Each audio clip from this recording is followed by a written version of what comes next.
Hello, back again after my memory card glitched on me. So let's continue this discussion on innovations. So we've talked about how the silos are limited in terms of responding to causal factors. It just basically looks at what's in front of me, a crime's in front of me, slap handcuffs on it, move on.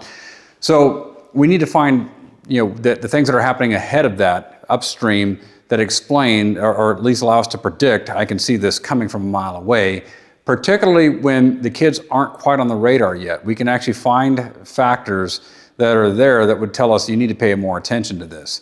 From the character side of the equation, and also, again, who are we dealing with, and also what are they dealing with Maslow's side of things. And so, again, basic needs, food, shelter, clothing, dealing with difficult circumstances, dealing with stressors. So the idea is that here's what we have in our governmental organizations, but there's also private nonprofits and stuff like that.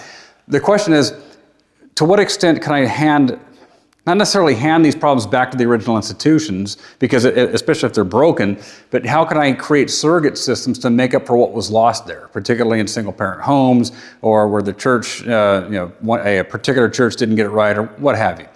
But the idea is that can I have a circumstance where there's other families in the community that would take on some of the responsibilities that are needed and what's missing in that one there. Oh, you need more food, clothing, you need tutoring, you need mentoring, coaching. Well, who's in your community? How can you orchestrate that? How can you get them involved, particularly church members and things like that? How can I get them activated? Who do I have going to church? Every profession you can possibly think of. Do I have mental health counselors going to church? Yes, I do. Can I tap into that resource and bring it into the network? Yes, I can. There might be cultural barriers that there are to overcome. There are certain cultures that don't believe in mental health treatment. I think part of that, there might be a correlation to, well, I can't afford it, so let's just pretend it's not even an issue.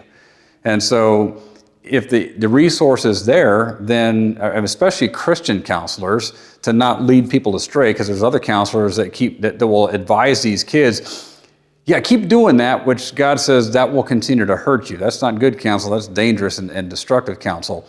The point being is that we can recognize in these organizations, we don't have the capacity, we don't have the knowledge, skills, abilities in certain areas, we don't have the money, we don't have the personnel, but what can we do? We can facilitate. We can facilitate this collaborative network into action. We just have to think in terms of, okay, what's needed? We can contemplate what's generally needed. We've kind of gone through that exercise earlier in the course, but what's needed specific to each child that might be on the radar based on causal factors we can find in school records. And what do those records reveal?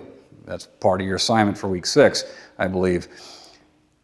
What can I find in those records, and what should that prompt us to do, and how can I create a network to address that with the resources that I can draw from the original institutions that are getting it right? So think about that. What innovations can we bring to bear on problems upstream? And even when somebody comes on the radar, especially in their younger years where they're starting to commit crimes, whether they're juvenile crimes or as they turn into adults, am I early enough in the intervention with these folks where the character's not so far gone that they're unsalvageable? And if there is hope for a character change, if there is hope for circumstantial change, how can I facilitate that with help from the original institutions participating here, but also other government organizations doing their part as well? So think in terms of what can government do that other people can't? Well, that's where we need to put our efforts into from our organization standpoint. And then what can the other organizations do, privates, nonprofits, what have you? Who can I get involved? Something to think about too is that I would love to see somebody develop an app that allows there to be some kind of a database that kind of takes stock of that particular community. Who do I have in this community? What are the needs? What are the causal factors? How can I orchestrate something where they can kind of self-report, here's our current circumstances, here's our current needs, here's what we're dealing with.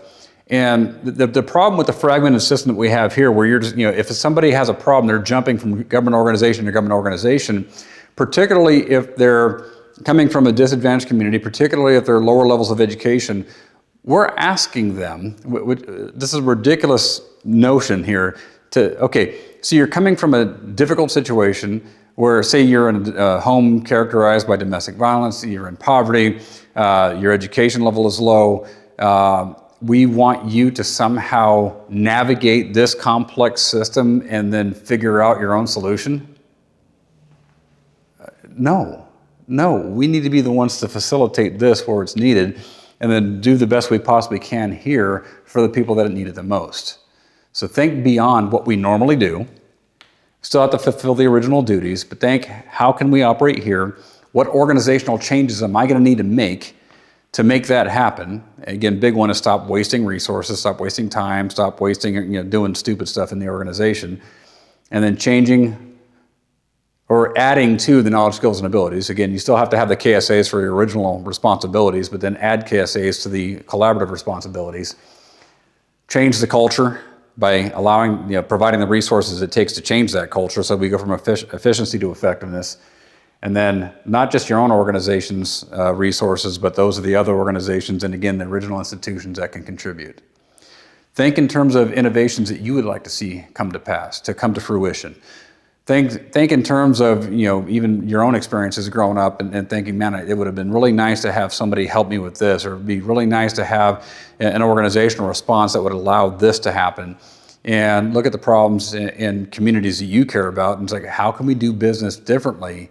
And what organizational changes are going to be required to do that? And what collaborative networks can we create to make that happen? So let me know if you have any questions. Thank you.